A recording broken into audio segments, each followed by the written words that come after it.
Hi, and welcome to Module 3 of Two-Dimensional Dynamics. Here's the learning outcome for today's module. We're going to go ahead and solve a rectilinear motion problem.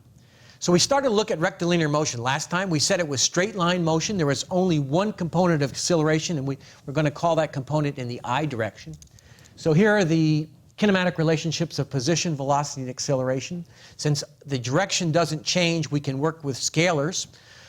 And so let's go ahead and solve a problem. So I'd like to get into some real-world problems now, and you'll recall back in the introduction video that we saw this picture of this jet airplane landing. Now, you won't be able to afford a jet airplane, but you might at some point get a small private airplane, and you might want to go ahead and build or design a runway for your small private airplane. And let's say that you're coming into the runway at 60 miles an hour. When you touch down, you're going to decelerate at a constant rate of minus 10 feet per second squared, and you want to find the required length of the runway. So we're given the initial velocity of 60 miles per hour at touchdown. Here is the initial velocity expressed in feet per second, since I want to use common units, and I have my acceleration expressed in feet in seconds, so now I have the velocity as well expressed in feet in second. My question to you is, what's the final velocity going to be? And what you should say is, well, that's got to be 0, because it's going to come to rest. And we're given that the acceleration, again, is minus 10 feet per second squared, and it's constant.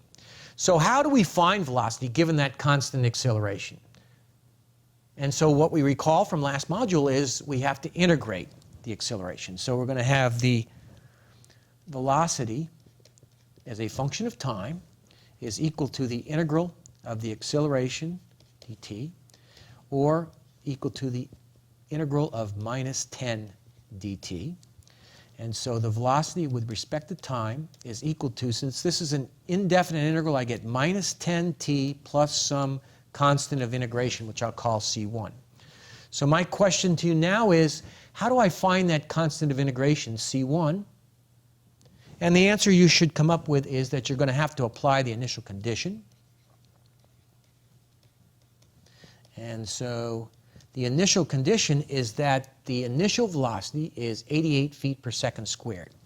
So v at time 0, which is the same as x dot at time 0, equals 88, which is equal to minus 10t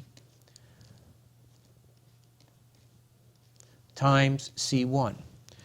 But we're saying that t is equal to 0, so I'm sorry, this is plus c1. And so we get 88 equals c1.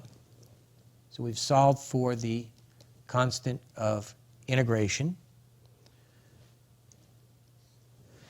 And therefore, we have our velocity, which can be expressed now as v of t equals minus 10t plus 88. And so let's go ahead and look at v final. We said that v final was equal to 0. So v final is 0 when t is t final plus 88. And so we can solve for the total amount of time until we get to a velocity of 0. And we find out that t is equal to 8.8 seconds to stop. So once I touch down, it's going to be 8.8 seconds, or once we touch down in the plane, it's going to be 8.8 seconds until we stop. Okay? So here we go again. We've got our given information on the right. We now know our velocity is minus 10t plus 88. We know it's going to take us 8.8 seconds to stop. We still need to find the required length of the runway, so we need to find the distance traveled. And in that case, if we have velocity, how do I find x?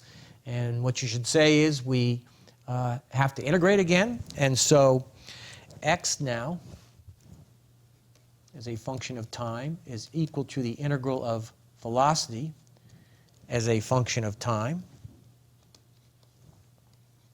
or the integral of, we're given now the velocity is minus 10t plus 88 dt, or x of t equals, if I integrate that, I get minus 10t squared over 2 plus 88t plus, again, since this was an indefinite integral, we'll call that constant of integration C2. How do I find that constant of integration? And again, you're going to need to use your initial condition. So we're going to apply the initial condition for the x. For x, we have x at time 0. We'll call it our datum. That's where the start of our runway is going to be. And so it's equal to 0. And so if I put in time is equal to 0 here, we find out that 0 equals, this is 0, so C2 has to be equal to 0. And so we now have our total expression for x. So I'm going to write in our mathematical symbol for therefore. X of t equals minus 10 t squared over 2 plus 88t. And then I know that C2 is equal to 0. All I have left to do is to substitute in the time it takes for the plane to stop. And so I get x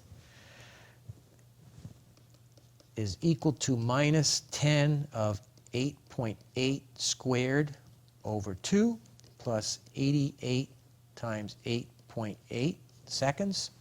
Or the total distance traveled in those 8.8 seconds is 387.2 feet. And that's going to be the required length of our runway. Obviously, we're going to want to make, for safety factor, we're going to want to make that runway a little bit longer, but it has to be at least 387.2 feet long. Okay, so a simple particle kinematics problem. Let's look at another real-world situation. Here's a picture of that train that we saw in our introduction video.